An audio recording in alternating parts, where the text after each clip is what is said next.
This is the Professor John Gotti. Hey, Doc, can you hear me? I can't tell Ye- because I'm playing like the defense from the Milwaukee Bucks last night. Can you hear Oh, me? wow. I can't believe he put the microphone down. He put the microphone down, guys. He put the microphone down, guys. Yikes. Hey, you know what you didn't do? You didn't shimmy. No, well, I mean, I was I would being shimmy, I guess. I was being the Bucks, so I I can't guess do the shimmy. as You would have you been watched them shimmy. Oh, me. yeah, I would have watched you shimmy. Yeah, there you go. It was kind of like a KD shimmy before he does his free throw.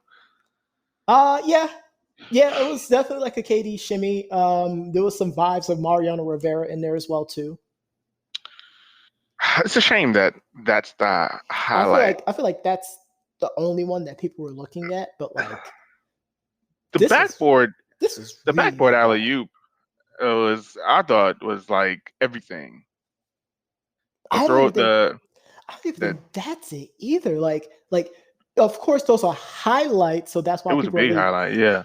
But it was all game long. Yes, folks, this is Thursday. We are going to recap game one of the Eastern Conference Finals. I am the Professor John Gotti, and that guy right there is the regulator himself, the podcasting beast, and the usurper of the Alpha Academy, Alpha. Doc the God. How you doing today, sir? Um, Before we get into the game, let's get the intro out of the way. How are you doing today, Doc? I'm doing great, John Gotti, the king of RNG, the troll master, the data analyzing ninja, the conqueror of his own fate, the cleaner. The best podcasting machine. Yeah, this game was a Yikes. masterclass in how to not play pick and roll defense.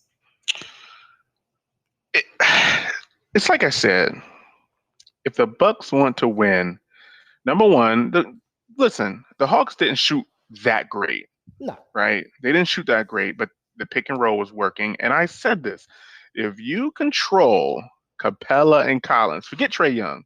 A lot of people are on the Trey Young train, but guess what? They don't even know which way to spell his name at this time. So yes. I'm going to tell you right now, that's what's going to separate him. Once people can put that E at the end of his name and skip that Y, that's when we'll have him being a superstar. But right now, he's a great player. Put the E They're at the riding the end of his name and skip the Y. I would have said put the E at the end of his name and push that Y to the last. well, no, because there's no Y. That's the thing. There's Last no name. Y. Y to the last name, which is Young. That Oh was my the God. Ah, wordplay. You that's just got no, wordplay. because you know what happened? You know what would happen? People be like, oh no, we were just putting Tre Y. And Man. we don't want that. We You don't don't want we to give don't an we don't want easy to out. disrespect the listeners. We're not gonna Yeah, do that. But yeah, yes, Doc is absolutely correct. The Hawks only shot 25% from three. yeah. It wasn't great. It It wasn't great at wasn't all. great. But they But they, got to the free yeah. throw line 16 times. I mean, it wasn't a huge disparity, hmm but it felt like they got to the line like 25. Again, Collins, Capella. Capella's not an offensive threat. He's a rebounder. He's a defensive guy. He's a roller, right? But when He's you have Brooke very Lopez, dangerous when he rolls. roller, big time roller. I mean, James Harden threw so many lobs to him. That's what made all of his money. Um, but you give these guys the confidence to be able to go out there and compete. Now the Bucks, I feel like they just don't have an identity. They're trying to be a team that they're not. They're a big physical team. Yes, Middleton can shoot, um, but Yeah, I don't. that's all That's he not your did. number. Yeah, that's not your number one guy. Giannis is your number one guy. Giannis needs to be down there on the paint, working against Collins, working against Capella, potentially working against some of the other forwards, getting to that, trying to make buckets without getting to the free throw line because he might miss the free throw, but getting them in foul trouble. You get that core in foul trouble, you're in business. Brooke Lopez is a little bigger than Clint Capella. I mean, I know you mentioned in the last series that when you have a smaller guy on you, you got to take advantage of him no matter what. Now, granted, Capella is a great defensive player. Always has been a great defensive player, and what he deserves all the money he gets for being a great defensive player. However, you're Brooke Lopez, you're Giannis, you're I don't even know who else they would even have on their bench that can compete. They need to get to the lane and get these guys in foul trouble. So far, it's rough. I don't know. I don't know. I Doc, kind of expected I this. got a question for you. Shoot. Am I crazy now when I said what I said about Mike Budenholzer? Am I crazy now? Do you hear me now? Do you understand the word that came out of my mouth? Just a few days ago, when I said it doesn't matter even if they win the championship, Mike Budenholzer should get fired. I don't think so. I think them getting to this Eastern Conference Finals, I think if they take it to Game 7, it may, and I'm using the word may very, very lightly. It may give him another opportunity. Because this is not like Stouts, right? Stouts, I mean, they were getting bounced out in the first round every year. They made it to the semis a couple of years. Um, I mean, They made it to the Western Conference Finals before. once, Yeah, this is their yeah. first time in the So Eastern this Conference is Finals right here. right, and they've been progressively. I don't think Budenholzer has been there as long as Stotts. I would have to look that up. No, second time they went to the Eastern Conference Finals because then they lost to the They lost, right? Raptors when they got shut down. So that's what I'm saying. So it's different from the Trailblazers, where hey, they're winning, they're building. This team is missing some really, really good players, or they're just not playing the right rotation. And They're this not could be playing Mike the they're Budenholzer's not play. playing the right rotation. Is that even they have the players to make it work? It's just not the right rotation that they're doing. But then Brooke I also Lopez don't has want to. 20 minutes, only got 7 points and only 2 rebounds. That's a waste of 20 minutes. But we just don't. You don't know that until the 20 minutes happens, though. And you know that. Come on, you know that. I'm watching the game and I'm literally sitting there. I'm like, what is this big lug doing on the floor right now? That I don't know. I mean, but they did bring in Bobby Portis, who had a pretty good 11-8. Um, but it's like, And who else do you? he had the same issue when it came to that pick and roll defense.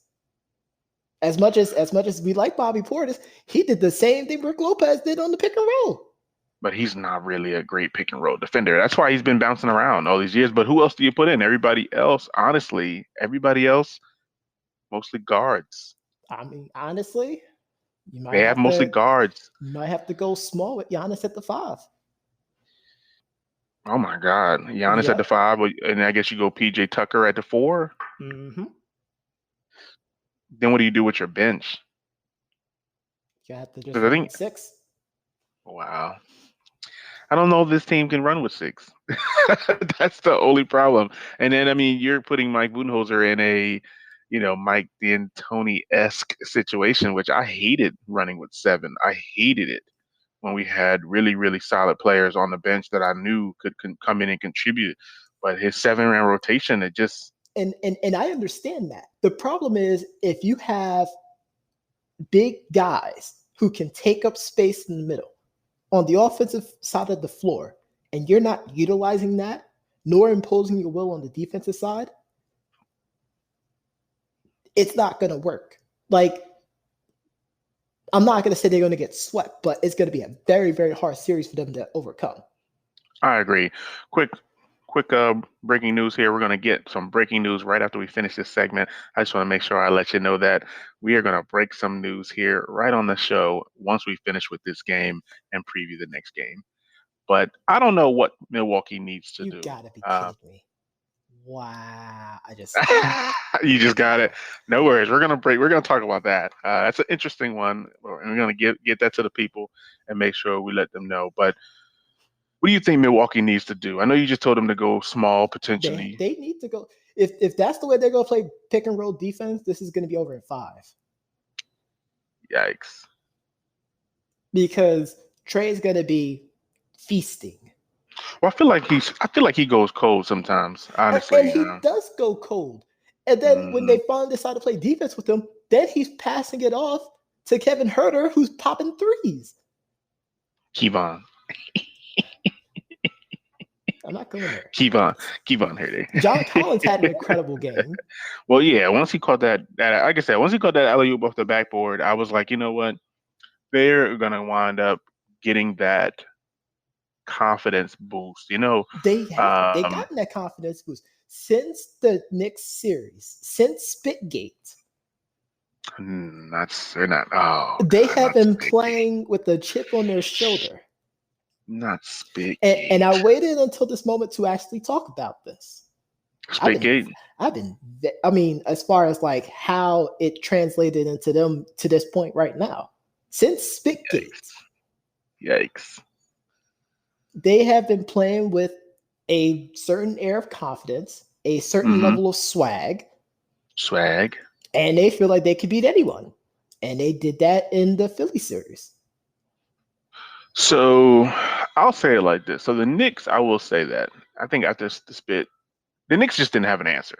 We're not going to go there with them. All Yeah, I'm we're saying not is gonna since go there. Spitgate, the Hawks have been playing like in Listen, people want to say hold on. overachieving. This is the playoffs. Everyone has to show up with their best. Period. No, the Knicks didn't have an answer. I will say Philadelphia had an answer. They just, I don't know, they just deploted. I think giving up that big lead, that has nothing to do with Doc Rivers. That has everything to do with a heart, and we talk about that a lot. Mm-hmm. It wasn't skill, it was will. Um, I'm just not buying it, So they could blame, Ben Simmons all they want, but at Or the end of the everyone needs a day, scapegoat, and that's the other problem yeah. with that. But anyway, Atlanta wins game one in Milwaukee, which is exactly what happened in Brooklyn. So, Philadelphia. no, well, in Brooklyn with Milwaukee, I was thinking Milwaukee, they lost. Um, so they went It 2-0. also happened with Philadelphia as well Yeah. because the Oh, Hawks yeah, won they did game win one. game one. Yeah. Yep. So, tonight we have game three in LA. No Kawhi. Chris Paul is probable.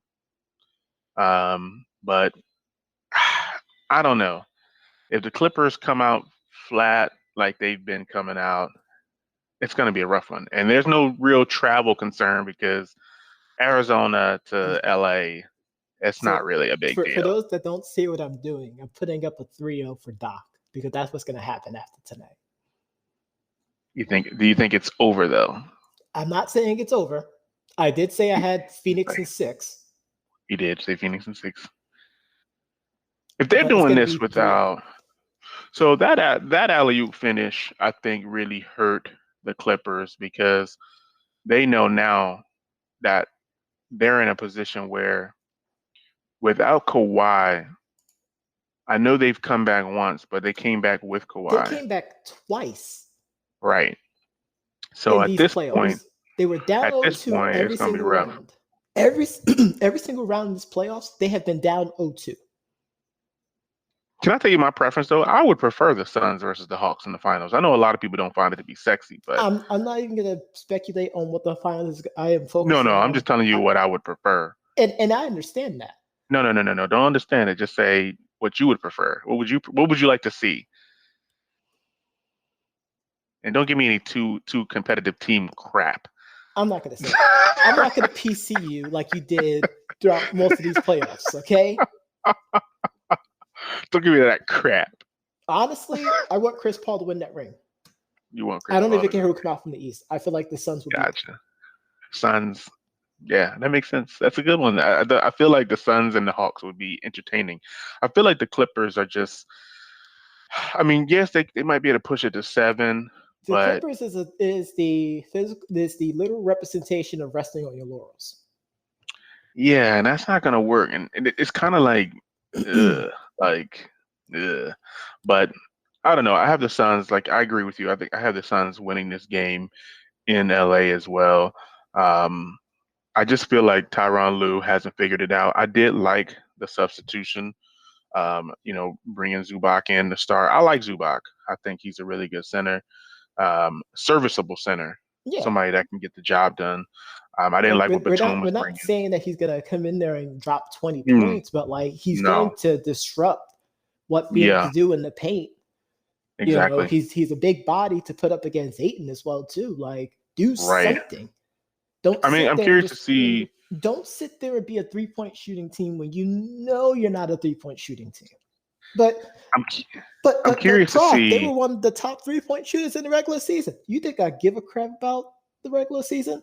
Hold on, let's sit Yeah, down and talk about the regular season. Let me tell you about the regular season. Prof don't give a about the regular season. he This is the really does. playoffs. I don't care about what happened during the regular season. I have been on record saying this. I don't care about what happened during the regular season. So We the have one thing seen I will we have see, seen teams get swept in the true. playoffs that swept the team that swept them in the regular season.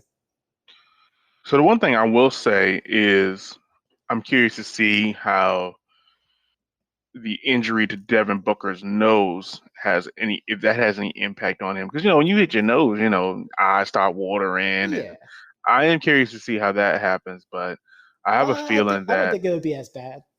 he might play with one of those Rip Hamilton masks, and if he does that, oh my God, it's I mean, over. I'm just saying, like, Oh God, if he comes out with a Rip Hamilton, it might be over. rip for But three. we said we had some breaking news. Ooh, this is dripping with machismo, I don't know bro. about machismo. The Indiana Pacers. Let me look for Woj first. Hold on. I see Tim Mc. I see Tim McMahon. I'm looking. I'm looking. Let me see if my man Woj broke it first before we go doing Well, you anything know who's talking about. crazy. Well, while you're doing that, let's Yeah, take a moment to show our appreciation to Marv Albert of course. because this is his last playoff series for his career. He's hanging it up after for so long and so many memorable moments. Hmm. In fact, I totally forgot that he was the commentator who talked about Willis Reed coming out from the locker room. Like Hmm. that iconic moment. That was Marv Albert doing that call. I did Did I not know know it was this? him. Yeah. I didn't know. You And yes, know, it was confirmed from Woj. I gotta make So go sure. ahead. I got the confirmation from that. You did. Yep. Perfect. I'm glad you did because Tim McMahon, I like you, but you know how the McMahons are. No. It's good because he I, co-signed. I, He co-signed it. So you know how those McMahons are, even though it's spelled a little differently. then it's not the same thing. Come on. Yeah, no, But it's the what same. is the news So, for the people, folks? former Dallas Maverick head coach Rick Carlisle, the Jim Carrey doppelganger, has agreed to a 4-year, $29 million contract with the Indiana Pacers. Wow. You like the doppelganger part? Apparently, they were real quiet on this. Like they Which I really don't kept blame this them. one under wraps. Well, the problem is if you don't keep it under wraps, what happens is people start, accusing you of tampering and all other kinds of crap. Well, no, at this point, like they can interview coaches who's No, been no, no. But fired. I That's mean, totally different. they might have been in communication before he decided to step down. That's what I'm saying. Like, you don't want to get involved with, all kinds of talks of tampering and all other crap. So Oh, I please, don't blame all them. that is a slap on the wrist. You really think they really care about tampering? Listen, Indiana needs all the draft picks they can get, so they can't be having any They're taken not going to away get draft from. picks. They're probably going to get fined like $25,000. It's just like a penny to them. I don't know. Tampering charges can be. But what do you think of this move, Doc? I think he's one of the better coaches that they've had in a couple of years. I think he'll make them competitive. I think this will make that destination a little better. He has some young talent and Karis LeVert, obviously, as well as um, a good, solid veteran presence. I think he will be able to shape them. Honestly, I feel like the Pacers roster as it's constructed is better than the Mavericks. They have Sabonis, they have LeVert, as I mentioned. You got Brogdon, Miles Turner. They might probably move on from T.J. Warren, but you have McBuckets. You have a few young players, Cassius Stanley, and then you have a lottery pick. So I feel like this is a pretty solid team that he can actually work with. I don't know if he's going to get the actual um, player personnel nod, but I think his starting core is pretty good. Let's see who they decide to keep around, and who they decide to get rid of. You said the only person that they're going to move on from is TJ Warren, right? I believe.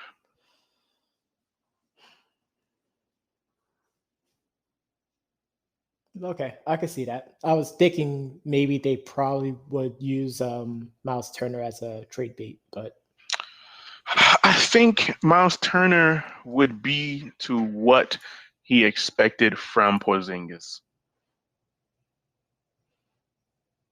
Obviously, if you mix Brogdon, Levert, and Sabonis together, you kind of get Luca. Not trying to disrespect him and play them out, but I was if literally waiting to see that. I mean, if you look at the three of them, they kind of embody the three facets of Luca.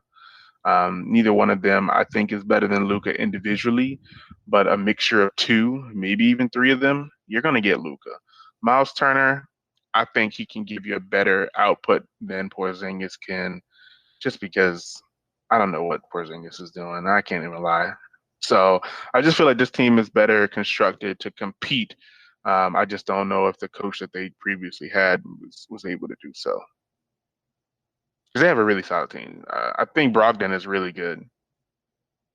So I don't know what they're gonna do, but they had to do something, and I don't blame them. Like, hey, we don't want Mike D'Antoni. We don't want Terry Stotts. We definitely don't want that Van Gundy guy. Rick Carlisle. That's the guy we want. I'll wait and see right now because I agree with you. I don't think he had the proper personnel. He didn't really have the proper number two scorer in Dallas to like really push them. And Luca was going to turn into another amazing generational talent that just couldn't get over that hump because there was really no one around him that can really support. But And just for the people keeping score, this is technically his third stint in Indiana. yep. He was an assistant coach 97 to 2000. Mm-hmm. He was the head coach 2003 to 2007 before joining the Yep. Mavericks. And now he returns with an immaculate, I think it's a pretty solid foundation. And I wish him the best of luck. It's going to be interesting because what's going to happen is now that you have the New York Knicks back to being competitive, we get that Indiana Pacers competitive fire back, and hopefully the Bulls come on board. We're getting so close to the 90s. Wow. So this is real quick, and I'll let Doc wrap it up. Sure. Someone put out a tweet, Tyler Conway, and this was so hilarious that I have to actually state it. Things that were relevant in 2003 that made a comeback in 2021. Pacers coach Rick Carlisle, as Doc just mentioned, and then he also put in Ben Affleck and J Lo. Hilarious. I could understand why you would lose that one. That's actually pretty funny. But I know you heard this podcast on your favorite podcast platform. If you didn't, of course, you can always go to our website at www.debateamongstfriends.com. Be sure to tune in Monday through Friday at 4 p.m. Eastern Standard Time for our show, where we go ahead and break down all of the news highlights and hot stories. Be sure to tune in tomorrow as we see if the Suns win game 3 or if the Clippers are able to get their clip on. Yes. Catch us back here tomorrow for more analysis, more news, and the read.